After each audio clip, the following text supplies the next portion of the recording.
పూణే సమీపంలోని లోహ్గఢ్ కోటపై నుంచి లోయలోకి నెట్టి కేతన్ అగర్వాల్ను హత్య చేసిన ఘటన జరిగి పక్షం రోజులు గడుస్తున్నా ఈ ఘాతుకానికి పాల్పడింది ఎవరనే దానిపై పోలీసులకు స్పష్టత రావడం లేదు. జూన్ 18న జరిగిన ఈ దారుణానికి సంబంధించి ప్రధాన నిందితులైన సియా గోయల్, ఆమె ప్రియుడు చేతన్ల వాంగ్మూలాలను పోలీసులు ఇప్పటికే నమోదు చేశారు. అయినప్పటికీ దర్యాప్తులో ఎలాంటి పురోగతి లేకపోవడంతో నిందితులకు లై డిటెక్టర్ పరీక్షలు నిర్వహించేందుకు అనుమతి ఇవ్వాలని పూణే జిల్లాలోని వడగావ్ మావల్ న్యాయస్థానాన్ని పోలీసులు ఆశ్రయించారు. సాధారణంగా ఏదైనా కేసులో ప్రాథమిక ఆధారాలు బలహీనంగా ఉన్నప్పుడు దర్యాప్తు ముందుకు సాగడం కోసం దర్యాప్తు బృందాలు ఈ పాలిగ్రాఫ్ పరీక్షల కోసం అనుమతి కోరుతూ ఉంటాయి.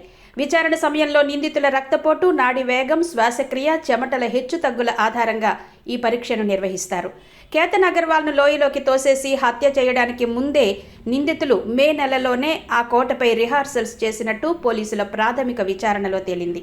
ఈ నేపథ్యంలో వారు రిహార్సల్ చేసిన నిర్దిష్ట ప్రదేశాన్ని ఖచ్చితంగా గుర్తించడం కోసం పోలీసులు ఒక డమ్మీ బొమ్మతో సహా ప్రధాన నిందితురాలు సియాను లోహ్గఢ్ కోట వద్దకు స్వయంగా తీసుకువెళ్లిన క్రైమ్ సీన్ను రీక్రియేట్ చేశారు.